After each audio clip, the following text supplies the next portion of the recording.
Bem-vindo ao Laboratório Palma. Com 35 anos de tradição, é referência em análises clínicas na Serra Catarinense. O Palma atua de forma inovadora, prezando sempre pela confiança, qualidade e bom atendimento. Aqui você encontra serviços especializados, com equipamentos exclusivos e de qualidade garantida. Laboratório Palma. Qualidade e inovação. Resultados para a vida. No ar, mais uma Top Live Saúde e podcast de hoje. E o nosso podcast vai ser sobre reumatologia. E a gente vai conversar com a doutora Thaisa Antunes Valente. Meu agradecimento ao Laboratório Palma, à Unidade Emília Excelência Laboratorial e também à Farmácia de Manipulação Artesani. Então, seja muito bem-vinda, doutora Thaisa. Obrigada, queria agradecer a todos, a seu convite, Carla, e a Top Society também, por me deixar falar um pouquinho com vocês sobre o tema da reumatologia e explicar um pouquinho mais sobre a minha especialidade. Ok, olha só, a gente vai falar, né, vamos dar um grife aqui, né, que ela é filha do querido casal do Dr. Omar e da doutora Carla. Eles que são odontólogos super bem conhecidos aqui em Lages, super bem relacionados, e ela vai falar da sua escolha, né, de ter escolhido medicina e não a odontologia. Isso mesmo, então lá em casa a gente tem esse berço de saúde, né, de todo mundo ter escolhido a área da saúde, mas eu acabei optando pela área da medicina e sou muito feliz nisso, tenho os meus pais aí como exemplos, né, então eu formei na Uniplac, né, fiz 6 anos de faculdade de medicina aqui, tenho muito orgulho da faculdade, eu acho que o método é um método muito especial, e aí depois eu fui buscar a formação de clínica médica no Hospital de Caxias do Sul, no Hospital Geral. Fiz 2 anos de residência lá e aí após fui fazer a reumatologia então no Hospital de Clínicas da UFPR em Curitiba. Aí agora retorno à minha cidade natal então para poder ajudar as pessoas da melhor forma possível. Legal, e eu gostaria que você falasse onde que fica a sua atuação aqui em Lages. Aqui em Lages, então, eu trabalho na Clínica AMA, que fica ali localizada no centro, na rua Hercílio Luz, 660, e eu também atendo em Vacaria, Rio Grande do Sul. Legal, e agora vamos então falar sobre o nosso tema que é polêmico. É isso aí, então. O que o reumatologista trata e a sua relação com a fibromialgia? Então, a reumatologia é uma área muito ampla. Hoje em dia, a gente tem mais de 120 doenças reumáticas que são englobadas na área, né? A fibromialgia é uma delas, mas o reumatologista, ele também trata doenças musculoesqueléticas que não estão relacionadas ao trauma. Ou seja, são doenças que são clínicas e que não têm a parte cirúrgica envolvida. A gente costuma abranger várias áreas da reumatologia. Então, seriam as doenças autoimunes, que eu acho que é o mais característico, assim, da reumatologia, que entra a artrite reumatoide, o lúpus, a espondilite anquilosante, a artrite pela psoríase, a síndrome de Sjögren. E também a gente atua na parte de osteometabolismo, então o reumatologista também trata osteopenia, osteoporose, a parte de doenças microcristalinas, que envolve a famosa gota, né, pela deposição de ácido úrico na articulação, e também doenças degenerativas, como pelo desgaste da cartilagem, em que ocorre a artrose, que a gente também bem conhece. Então, essa área é uma área bem ampla, em que a gente pode ajudar bastante a melhorar a qualidade de vida do paciente.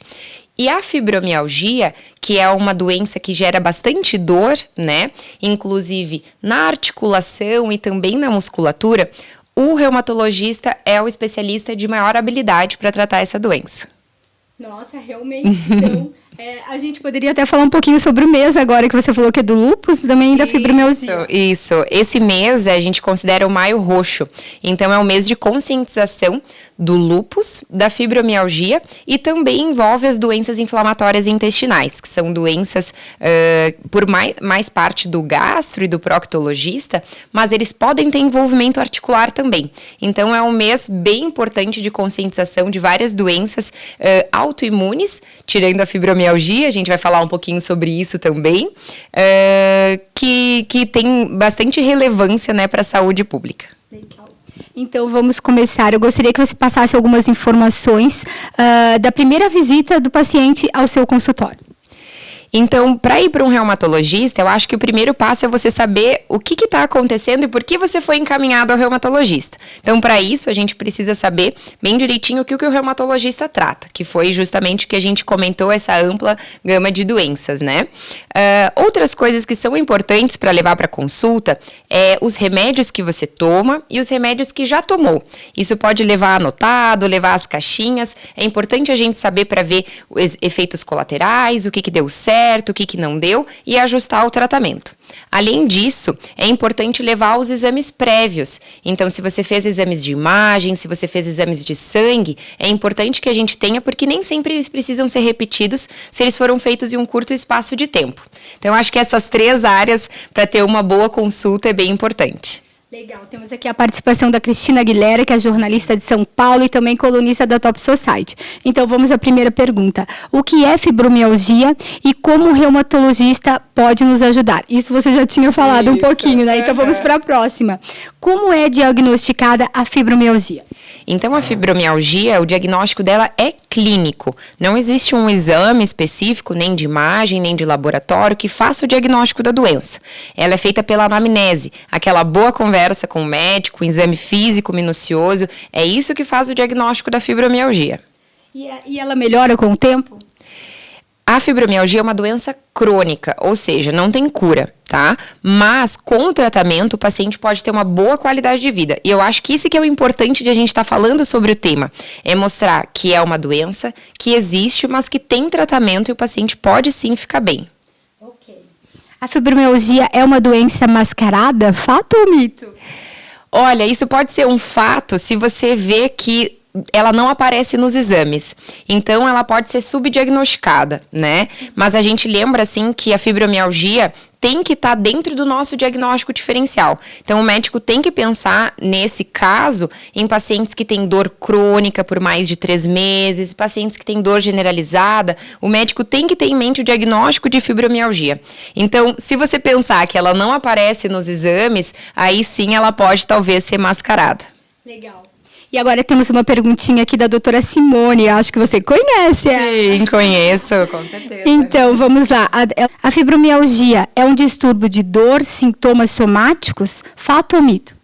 Então, como a gente conversou, a fibromialgia faz parte de um grupo de doenças que geram bastante dor no paciente.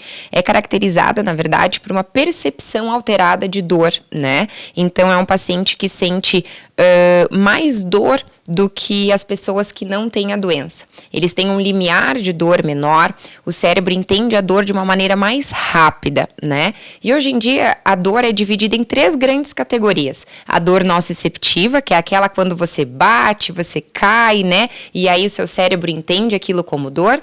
A dor neuropática, que como o próprio nome já diz, tem relação com os nervos, né? Com o sistema nervoso e doenças do sistema nervoso. E a dor nociplástica, que então faz parte da dor da fibromialgia. A dor nociplástica é, na verdade, uma dor em que eu não acho um local específico de lesão ou de inflamação. E é justamente isso que traz a fibromialgia. É uma percepção de dor alterada. Okay. A fibromialgia é um diagnóstico inútil para pacientes e médicos? Não, jamais, né? A fibromialgia é super importante. Como a gente comentou, o paciente pode ter a sua qualidade de vida bastante prejudicada, isso pode causar reclusão social, isso pode vir interferir de uma forma bem relevante para o paciente. Então, ela jamais é um diagnóstico inútil, né? A gente nem deve usar essa palavra e justamente deve fazer o contrário, em conscientizar todas as pessoas, tanto médicos, quanto pacientes, quanto familiares, sobre a importância de acolher esse paciente, de entender a dor do outro, né? A dor do outro não pode ser julgada e sim respeitada, né? Então a gente tem que fazer o máximo possível para poder conscientizar as pessoas da importância do diagnóstico e do tratamento dessa doença. E como a reumatologia lida com a fibromialgia? Então, a reumatologia, ela trata a fibromialgia desde o começo, no diagnóstico, na boa conversa, no exame físico, ao tratamento e conscientização de todos ao redor, né? Então, como a gente comentou, a fibromialgia nem sempre é uma doença bem entendida por todos, porque como não existe um exame físico, as pessoas acabam julgando os pacientes que têm dor. E isso não pode ocorrer. Então, se não ocorrer um acolhimento dos familiares, de médicos, isso gera um paciente com mais angústia, mais distúrbio de humor, mais distúrbio de sono que pode ter na fibromialgia, e isso perpetua o ciclo da dor. E é justamente ali que o reumatologista entra, para quebrar esse ciclo de dor e fazer com que o paciente tenha uma melhor qualidade de vida. Mais uma perguntinha da jornalista de Maceió, nossa presidente da Febracos. A Aninha, existe alguma conexão entre a fibromialgia e a artrite reumatoide?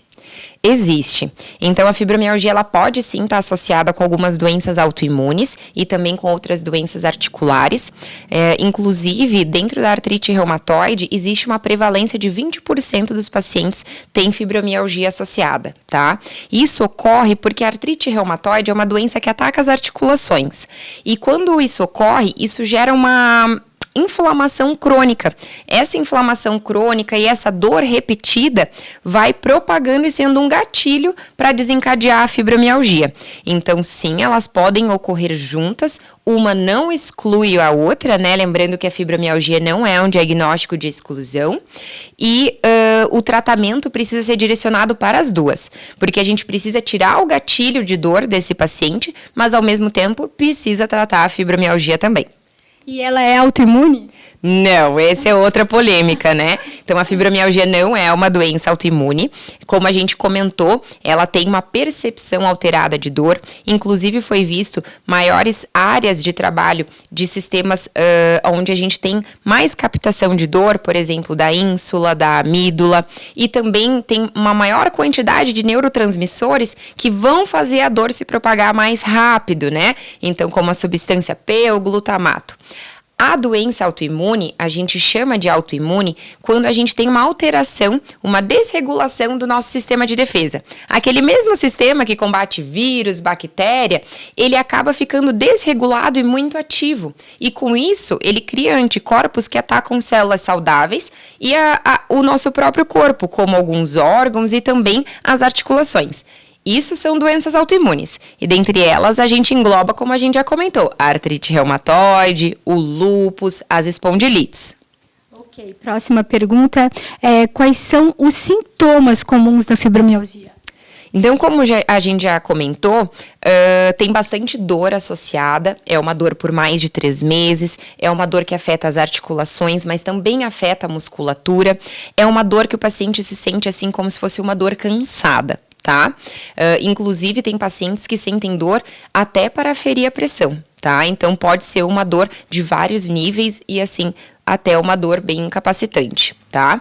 Outros sintomas associados com a dor seriam distúrbios do sono. Então, é um paciente que pode ter uma insônia, tanto inicial quanto acordar a noite inteira, não conseguir ter a manutenção do sono. Ou então, ele pode até dormir a noite inteira, mas de manhã cedo continua cansado, que é o sono não reparador que a gente chama. Outros sintomas a gente chama até de fibrofog, que seria como se o paciente sentisse como se ele tivesse uma névoa na cabeça, em que é mais difícil se concentrar, ele não lembra tanto das coisas e também pode ter um raciocínio mais lento. Tem outros distúrbios ainda associados à fibromialgia, como, por exemplo, a síndrome do intestino irritável, em que o paciente tem cólica, ele tem dor abdominal, ele tem diarreia intercalado com constipação. Então, todos esses sintomas fazem parte da fibromialgia. E agora vamos finalizar com essa última pergunta. E as complicações da fibromialgia? Então, apesar de a fibromialgia ser uma doença crônica em que não tem cura, ela é uma doença benigna. Isso é muito importante de o paciente saber. Então, ela não vai atingir um órgão ou impor risco à vida, tá? O que prejudica dentro da fibromialgia é que a dor acaba fazendo muitas vezes uma reclusão social e até uma maior taxa de desemprego por conta disso. Então, mais uma vez, é importante a conscientização e o acolhimento desses pacientes, para que eles saibam como que a gente faz o tratamento, né? E também um tratamento multiprofissional, envolvendo educador físico. O principal tratamento para fibromialgia é o exercício físico, isso é muito importante de ressaltar, né? O exercício feito, então, principalmente o aeróbico, aquele que a gente tem um pouquinho mais de suor, aquele que o batimento acelera um pouquinho mais, e a constância do exercício é muito importante também. Então, o paciente não adianta ele fazer, né, 1 hora de exercício hoje e ficar o resto da semana sem fazer. O ideal é que ele faça no seu limite, respeitando o seu corpo, mas sempre progredindo. O importante é ter constância. Foi visto até em alguns lugares, em alguns estudos, que o Pilates e o Tai Chi Chuan também podem ser um auxílio na fibromialgia, junto com os exercícios aeróbicos, porque eles permitem uma maior concentração e trabalho com equilíbrio, tá? Então, tudo isso é muito importante para trabalhar e evitar as complicações da fibromialgia. E com a chegada do inverno? Com a chegada do inverno, o que acontece é que dá muita preguiça de fazer exercício, né? Nesse frio, as dores podem sim aumentar. A maior parte das dores aumenta justamente por conta de contratura muscular, de a gente ficar mais recluso, ficar mais tenso. Isso pode gerar dor.